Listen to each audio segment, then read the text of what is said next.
අලුත් සිලබස් එකට අනුව පාස් පේපර්ස් කරලා වැඩක් නැහැ කියලා අවුරුදු ගාන නෙමෙයි වැදගත් වෙන්නේ. ඔයා කොච්චරට තියෙන බය නැති කර ගන්න ඕනේ. මෙන්න මේ විදිහට පේපර් ටික කරලා බලන්න. එතකොට තමයි ඔයාලට මේක හරියට කරන්න පුළුවන්. පාස් පේපර්ස් කොච්චර කරත් වැඩක් නැහැ. ඔයා හරියට කරන්නේ නැත්තම්.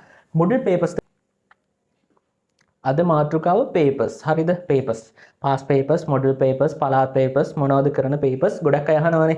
පේපර්ස් ගැන කොහොමද පේපර්ස් කරන්නේ? පේපර්ස් කරාට ලකුණු නැහැ. හරි. ඊට පස්සේ අපි පාස් පේපර්ස්ද කරන්න ඕනේ. පාස් පේපර්ස් කරාට දැන් ගොඩක් අය කියනවා කරලා වැඩක් නැහැ කියලා.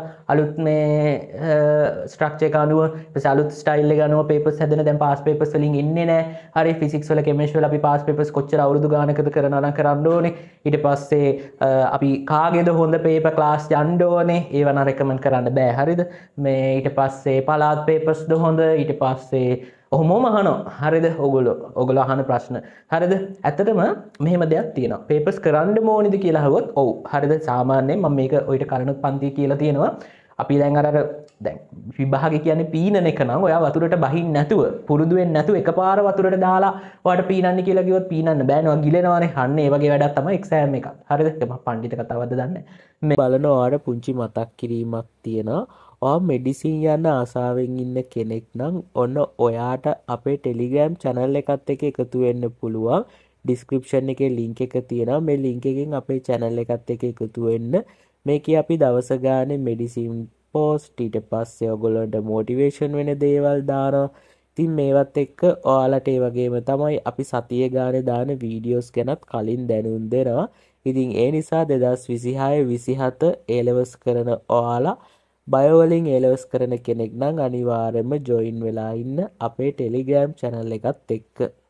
ඊළඟ එක තමයි ගොඩක් කට්ටිය අහනවා පාස් පේපර්ස් කරාට වැඩක් නැද්ද? එහෙම නැත්නම් පාස් පේපර්ස්ද කරන්න ඕනේ? මොඩල් පේපර්ස්ද කරන්න ඕනේ? මොඩල් පේපර්ස් කරනවා නම් මොනවද කරේ? ඊට පස්සේ මගෙනුත් අහනවා. ඔයා මොනවද කරේ දවස්වල? පළාත් පේපර්ස් කරාද? අයියෝ ඔයා පළාත් පේපර් කරාද? සර් ඔයා පළාත් පේපර් කරාද? එක එක නම් වලින් අහනවා. මේ බ්‍රෝ ඔයා පාස් පේපර්ස් කරාද? එහෙමත් අහනවා සමහරු. හරිද? ඔයා එක එක දේවල් එක එක දේවල් කියන්නේ මේ පේපර්ස් මොනවද කරේ? ඔහොම අහනවා. හරිද? මෙහෙමයි මේ සාමාන්‍යයෙන් අපි විභාගයට යන්න කලින් අනිවාර්යයෙන්ම මම නම් රෙකමන්ඩ් කරනවා ඔයා පාස් පේපර්ස් කරලා යන්න ඕනේ. ඒ කියන්නේ පාස් පේපර්ස් වල තියෙන දේවල් කොහොමද ඔයා දැනගෙන ඉන්න ඕනේ. ඊට පස්සේ තමයි ඔයාට වෙන පේපර්ස් කරනවා නම් ඒවත් වඩා හොඳයි ඉතින් කරනවා නම්. දැන් ගොඩක් දවස්වල කියන්නේ මේ දවස්වල යන දෙයක් තමයි මේ පාස් පේපර්ස් කරාට වැඩක් නැහැ. කෙමිස්ට්‍රි වල ෆිසික්ස් වල බයෝ වලත් එහෙම තමයි පාස් පේපර්ස් කරාට වැඩක් නැහැ. මේ අලුතෙන් හදන පේපර්ස් වල පාස් පේපර්ස් කරුණු එන්නේ නැහැ කියලා. මේක නම් මම දන්නේ නැහැ. මට නම් මේ 2025 එක්සෑම් එක ලිව්වට පස්සේ බහුතරයක් දෙනා කිව්වේ ක්ලාස් කරන ගුරුවරු ඊට පස්සේ ළමයි ගොඩාක් අය කිව්වේ පාස් පේපර්ස් වලින් තමයි වැඩි තරයක් ආවේ කියලා. මට නම් අහන්න දකින්න ලැබුණේ එහෙම. මම දන්නේ මම ගිහිල්ලා පේපර් එක ලිව්වෙත් නැහැ. අඩුම තමයි කෙමිස්ට්‍රි ෆිසික්ස් පේපර් දෙක අරගෙන මම විශ්ලේෂණය කරෙත් නැහැ. බයෝ වල නම් ගොඩක් මේ පහුගිය ප්‍රශ්න අඩුයිනේ. ඒ වගේ රිසෝස් බුක් එක ආශ්‍රිතවනේ එන්නේ. එතකොට ඒකට අපිට හොයන්න බෑ පාස් පේපර්ස්මද කියලා. හැබැයි පාස් පේපර්ස් වල ප්‍රශ්න ටික හරි කරලා තියෙනවා නම් ඒකත් ලොකු වාසියක් වෙනවා බයෝ වලට. අනිත් දෙකේ ගොඩක් අය කිව්වේ එහෙම. කියපු කතාව මේ ඉතින් ඒගොල්ලෝ නිකන් කියන්නේ නැහැනේ. ඒ කොහොම වුණත් ඔයාලා විශ්වාස කරන්න පාස් පේපර්ස් වල ලොකු දෙයක් වෙනවා. හරිද? ඒ නිසා පාස් පේපර්ස් ටික අනිවාර්යෙන් කරන්න ඕනේ. ඊළඟ ප්‍රශ්නේ. පාස් පේපර්ස් කොහොමද හරියට කරන්නේ? මම ඔය මොඩල් පේපර්ස් සහ පළාත් පේපර්ස් වලට එන්නම් පොඩ්ඩක් ඉන්න. හරිද? කොහොමද පාස් පේපර්ස් ටික හරියට කරන්නේ? හරිද? කරන්නම් වාලි කරලා වැඩක් නැහැ නේ. අපිට කරන්න ක්‍රමයක් ඕනේ. ඔය පාස් පේපර්ස් කරද්දී ඔයාලට පුළුවන් කියන්නේ මම කරපු ක්‍රමය ඔයගොල්ලන්ට හොඳ නම් කරන්න නැත්නම් කරන්න එපා. හොඳ ක්‍රමයකට කරන්න මම කරපු ක්‍රමේ මම නම් ගොඩක් වෙලාවට කෙමිස්ට්‍රි ෆිසික්ස් දෙකේම මුලින් කරේ පේසුරු MCQs. අර පේසුරු කියලා පොතක් තියෙන්නේ. හරිද? මේ අර වර්ග කරලා ප්‍රශ්න තියෙන ඔන්න ඒ වගේ ප්‍රශ්න තමයි මම කරේ. ඒ කියන්නේ මම කරේ මුලින්ම පාඩම් දැන් ෆිසික්ස් වල ටිකක් ඉක්මනට අර රෆ්ලි මේ බලාගෙන ගිහිල්ලා පාඩම් ටික ඊට පස්සේ ආපහු සැරයක් අය හොඳට බලන ගමන් ප්‍රශ්නත් එක්ක බලාගෙන කියන්නේ ආපහු තියරි බලන ගමන් ප්‍රශ්න කරා. ඒ කරේ පේසුරු එක වටයක්. හරිද? ඒතර පේසුරු MCQ සාමාන්‍ය අවුරුදු මම කරා 30ක විතර. හරිද? ඔයාට එහෙම කරන්න පුළුවන්ද කියන්න මම දන්නේ නැහැ. කරන්න පුළුවන් නම් හොඳයි. හැබැයි රෝසස්ගේ එහෙම විවරණ තියෙන 1993 95 වගේ ඉඳලා. හරිද? උත්තර තියෙන ප්‍රශ්න කරන්න. හරිද? නැතිව කරන්න යන්න එපා. මම ඉතින් කරා මට පොඩ්ඩක් අර තියෙනවා පොඩි මේ ගතියක් අර දෙයක් කරද්දී ඒක පිළිවෙලටම කරන්න ඕනේ කියන එක. ඒක සමහරක් තැන් වලට හොඳයි, සමහරක් තැන් වලට අවාසි. හරිද? නිසා අර ඔයාලට දැන් උත්තර හොයාගන්න බැලුනොත් ස්ට්‍රෙස් වෙනවා. ඒ නිසා උත්තර තියෙන ප්‍රශ්න ටික කරන්න. ඊට පස්සේ විවරණ පොතක් අනිවාර්යයෙන්ම පාවිච්චි කරන්න. හරිද පේපර්ස් වලට දැන් මේ කියන්නේ MCQ නම් ස්පෙෂලි MCQ වලටනේ අපි ගොඩාක් ලොකු බරක් දාන්න ඕනේ. ඒයි දන්නවද දැන් MCQ වල එක ලකුණක් කියන ළමයි essay වල ලකුණු 20ක් විතරනේ. හරිද? ඒ කියන්නේ essay වලට අපි දඟලලා ලකුණු 20ක් ගත්තත් හරි MCQ එකක් හරි ඒ කියන්නේ එකක් කොහොම හරි කරගත්තත් හරි එක ලකුණයි. ඒතර MCQ එකක් කියන මාර වටිනවා. ඒකයි අපි පුළුවන් තරම් MCQ වලින් ස්කෝර් කරන්න ඕනේ වැඩිම ප්‍රමාණයක්. පුළුවන් උපරිමේ. හරිද? MCQ වල. එතකොට දැන් ඔතන තියෙන එක තමයි මේ විවරණ පොතක් අනිවාර්යයෙන්ම පාවිච්චි කරන්න ඕනේ. ඒ කියන්නේ ප්‍රශ්න විවරණය කරපු පොතක් කොහොමද ගාන හදන්නේ කියන එක ඔයා දැනගන්න එපා. හරිද? එතකොට මම කියන්නේ මුලින්ම ඔයාට සබ් ඒ කියන්නේ යුනිට් වයිස් පාඩමෙන් පාඩමට පාස් පේපර්ස් ටික එක වටයක් කරගෙන යන්න පුළුවන්. හරිද? එහෙම කරන්න පුළුවන් පේසුරු MCQs. ඊළඟට ඔන්න වැදගත් දෙයක් තියෙනවා. මෙතන මේ මොනවාද මේ ෆස්ට් අයි කෙනෙකුට ෆස්ට් අයි එක්සෑම් කරන කෙනෙක් නම් ඔයාට සම්පූර්ණ මුළු සිලබස් එකටම පේසුරු ඉක්මනට කරගෙන යන්න අමාරුයි. මොකද ඔයාට තව තියරි කවර් කරන්න එහෙම තියෙනවානේ. මේක සෙකන්ඩ් ෂයි තර්ඩ් ෂයි කෙනෙකුට නම් මාස 2ක් 3ක් අරගෙන 3ක් 4ක් විතර යයි.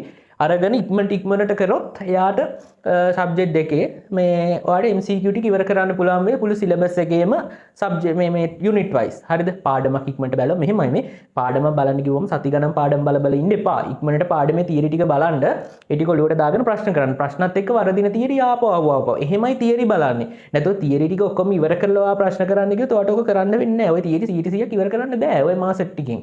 කොහොමද එහෙම ඉවර කරන්නේ? එහෙම ඉවර කරන්න බෑ නිකන්. A levels සබ්ජෙක්ට් තුන වුණා මේ ඉවර කරන්න බෑ. එහෙම 100%ක්. කාටවත් ඔය 100% පුරු දෙලා යන්න බෑ. යම් තාක් දුරකට බලන්න ඊට උතුරු ටික ප්‍රශ්නත් එක්ක කරගන්න. එහෙමයි වෙන්නේ. හරිද? එතකොට ෆස්ට් අයි කරන කෙනෙක් කොහොද කරන්නේ? ඉවර කරගන්න අමාරුයිනේ. ඔයාට මේ දක්වා කරපු ටික කරන්න. කරලා ඊට පස්සේ මම මේ කියන දෙවෙනි ස්ටෙප් එකට යන්න. ඔන්න සෙකන්ඩ් අයි තර්ඩ් අයි කරන කෙනෙක්ට පුළුවන් මාස 4ක් වගේ අරගෙන ටික එකපාරක් ඉවර කරන්න. පේසුරු MCQ ටික ඉවර කරන්න. කරද්දී මෙන්න මේ වැඩේ කරන්න අනිවාර්යයෙන්ම විවරණ පොතක් තියෙනවානේ. අනිවාර්යයෙන්ම ඔයාට වරදින ප්‍රශ්න විවරණය කරලා තියාගන්න. පොඩි නෝට් එකක් ඒකට ගහන්න. ඒ අදාළ තියරි කරුණ මොනවද මට වැරදුනේ? මෙන්න මේ අදාළ තරයි මට වැරදුනේ කියන එක පොඩි නෝට්බුක් එකක් අරන් හරි වෙනම පොතක් අරන් හරි ලියලා තියාගන්න. හරිද? ඔය විදිහට පොඩ්ඩක් කරගෙන යන්න. අඩුම තරමේ මම වාට කියන්නේ at least කියන්නේ වැදගත් පාඩම් ටික හරි. දැන් ෆිසික්ස් ගත්තොත් යන්ත්‍ර විද්‍යාව ඊට පස්සේ තාපය දෝලන තරංග ආලෝකයේ ධාරාව ওই ටික හරි. හරිද? කෙමිස්ට්‍රි ගත්තොත් වැදගත් පාඩම් ටික හරි අවශ්‍යම පාඩම් ටික හරි කරලා තියාගන්න. හරිද? හරි. ඔය කරන ගමන් ඔයාට පුළුවන් දැන් ඔය ප්‍රශ්න කරනවනේ කරලා ඒ කියන්නේ ඇත්තටම කරන ගමනුත් නෙමෙයි කරාට පස්සේ ඔය වගේ එක වටයක් ඉවර වුණාට පස්සේ පේසුරු වට ඉවර වුණාට පස්සේ ඔන්න ඔයාට පුළුවන් ෆුල් පේපර්ස් කරන්න ගන්න. ඒ කියන්නේ ෆුල් MCQ පේපර්ස් කරන්න ගන්න පුළුවන්. හරිද? ෆිසික්ස් වලට කෙමිස්ට්‍රි වලට. එතකොටත් දැන් ඔයාට ප්‍රශ්න ගන්න පුළුවන් ෆස්ට් අයි කෙනෙකුට නම් මම 100%ක් මට මේ පාඩම් ටික ඔක්කොගෙම පේසුරු ප්‍රශ්න කරේ නෑනේ භාගයයිනේ කරේ දැනට කරලා තියෙන ටික විතරයි කියලා. කමක් නැහැ.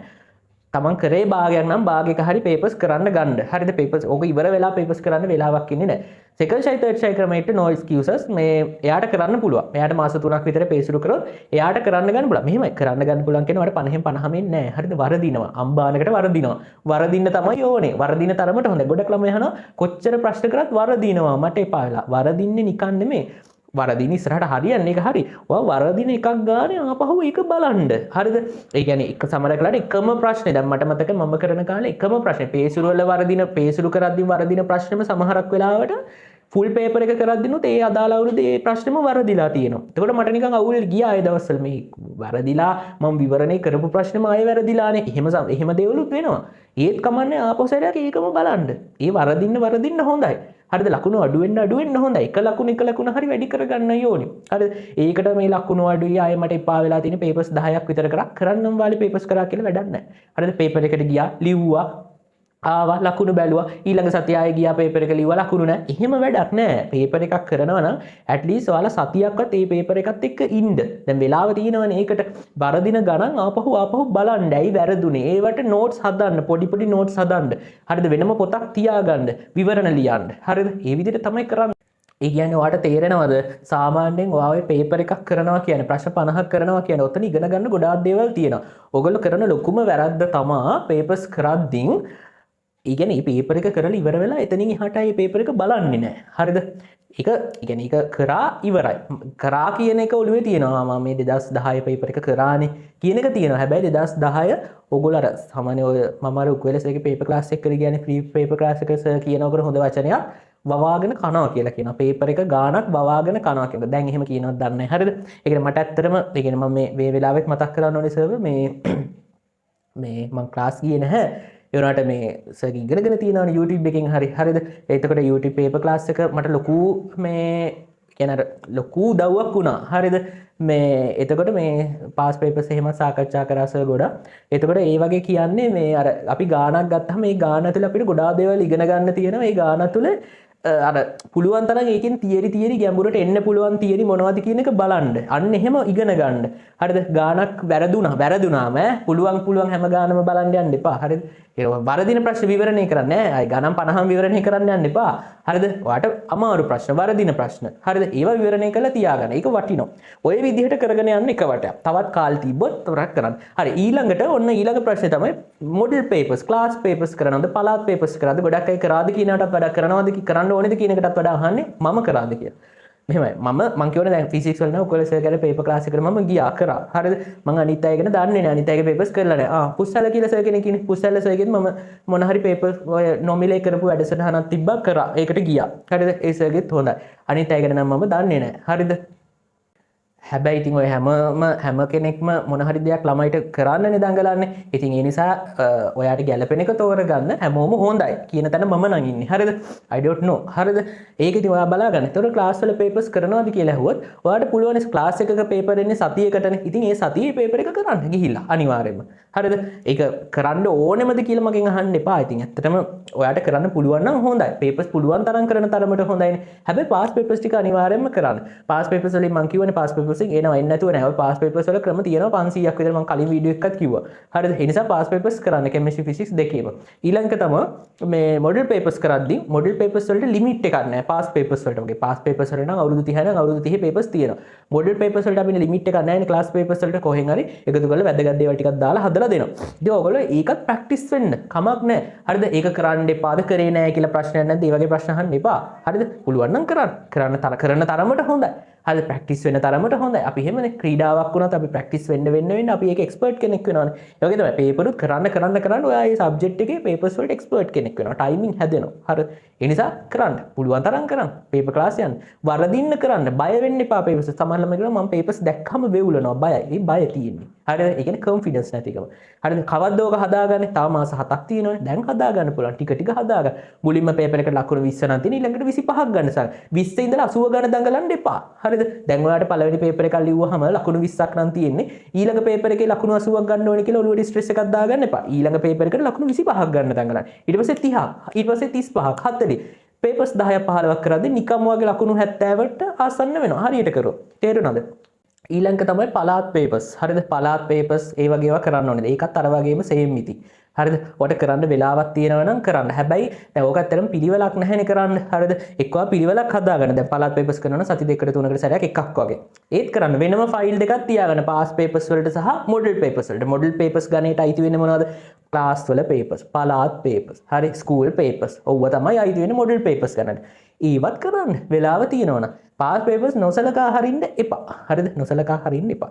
පාස් පේපර්ස් හරි විදිහට කරන්නේ අන්න එහෙමයි. හරිද? මම අර කියපු විදිහට. ඒ විදිහට පාස් පේපර්ස් කරන්න. එතකොටයි ලකුණු වැඩි වෙන්නේ. නැතු කරන්නම් වාලේ පාස් පේපර්ස් කරන්න එපා. විවරණ ලියන එක අනිවාර්යයි පාස් පේපර්ස්. හරිද? වරදින ප්‍රශ්න වලට විවරණ ලියන්න වෙලාව තියෙන ඕන තරම්. ඔයාලට මාස 7ක් යන හොඳටම වෙලාව තියෙනවා. සබ්ජෙක්ට් එක මුල ඉඳලා කරන්න ගත්තත් කරන්න වෙලාව තියෙනවා. හරිද?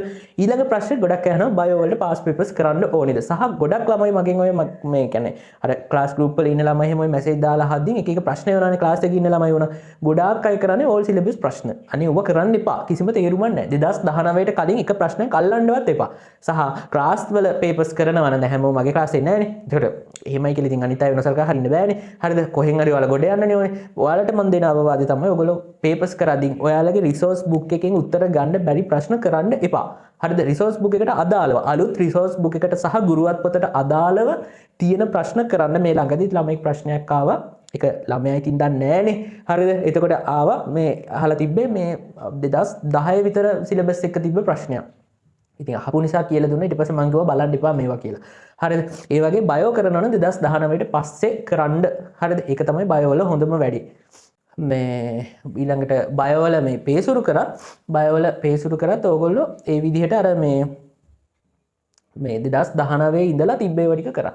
හරිද ඒක තමයි වටින්නේ හරිද බයෝවලට හරිද මැක්ස් ගැන නම් දන්නේ නැහැ හරිද කරලා නැහැනේ මැක්ස් වල නම් හැබැයි ඉතින් පාස් පේපර්ස් ඔය වගේ අවුරුදු ගානක ඒවා කරන්න පුළුවන් ඇතිනේ එහෙම කරන්න සහ තව කවුරු හරි කෙනෙක් ටෙක් කරන කෙනෙක් හරි ඊට පස්සේ කොමර්ස් කරන කෙනෙක් හරි ආර්ට්ස් කරන කෙනෙක් හරි කරනවා නම් ඒ අදාළ විෂයන් වල නිර්දේශවලට අනුව මට ඒ ගැන දැනුමක් නැහැ හරිද ඒ දැනුමට අදාළව පේපර්ස් කරන්න පාස් පේපර්ස් කරන්න අපි කොහෙ ගියත් ළමයි පාස් පේපර්ස් කියන එක එක්සෑම් එකට නම් පාස් පේපර්ස් කියන එක වැදගත් මොකද සමහර කරලාට මේ ප්‍රශ්නෙම ආපහු දෙන්නේ නැහැ හෙන් පිස්සු නෑ හැබැයි මේ ප්‍රශ්නෙන් ගන්න පුළුවන් තියරි ආපහු අපෙන් චෙක් කරන්න පුළුවන් එහෙම තමයි ඔය පේපර්ස් හැදෙන්නේ හරිද මහාචාර්යවරු පේපර්ස් හදන්නේ අපි දන්නේ නැහැනේ කවුද හදන්නේ කියලා දැන් මගෙන් අහන්න මගේ ළමයි ඇහුවොත් මොනවද මේ පාර එන්නේ කියලා ඉතින් මට එහෙම කියන්න බෑ හරිද කවුද මේ පාර පේපර් එක හදන්නේ මම දන්නේ නැහැ හරිද මම අඳුරන්නේ නැහැනේ හරිද ඒ නිසා පුළුවන් තරම් අර ඒ කියන්නේ පේපර්ස් කරන ටික වැඩි කරගන්න ප්‍රැක්ටිස් කරන එක වැඩි කරගන්න පාඩම් කරන ගමන් ප්‍රැක්ටිස් කරන්න ෆිසික්ස් කෙමිස්ට්‍රි වගේ දේවල් මේ කියන්නේ අර පුළුවන් තරම් ප්‍රශ්න ප්‍රශ්න වලට try කරන්න මට මතකයි මම ওই ඉනෝගැනික්ස් ඕගැනික්ස් එහෙම මට ඇත්තටම ඒ දවස්වල nothing හරිද ඒ කියන්නේ ඇත්තටම දෙයක් තිබ්බේ නෑ ඕගැනික් ඉනෝගැනික්ස් ගොඩක් ළමයි ඕගැනික් ඉනෝගැනික්ස් වලට කෑ ගහනවනේ කරන්න බෑ කියලා මට ඇත්තටම මේ දවස්වල ඕගැනික් ප්‍රශ්නේ මට දැකපු ගමන් කරන්න පුළුවන් හරි ඉනෝගැනික් ප්‍රශ්නෙත් එහෙමයි ෆිසිකල් නම් අමාරුයි ටිකක් හරිද මේ එහෙම කරන්න පුළුවන් වුණේ මම මේ පාස් පේපර් ප්‍රශ්නම කරලා ඒ කියන්නේ අපි ඉස්කෝලේ උගන්වපු මිස් ප්‍රශ්නම කෙරෙව්වා අපිට හැමදාම වගේ හැම උදේකම වගේ ප්‍රශ්න කරනවා පාස් පේපර්ස් ප්‍රශ්න ගානේ කරනවා හරිද ඕගැනික් ඉනෝගැනික්ස් වල ඒකෙන් තමයි පුරුදු වෙන්නේ හරි ඒ නිසා එහෙම කරන්න වට එතකොට හොඳ රිසල්ට් එකක් ගන්න පුළුවන්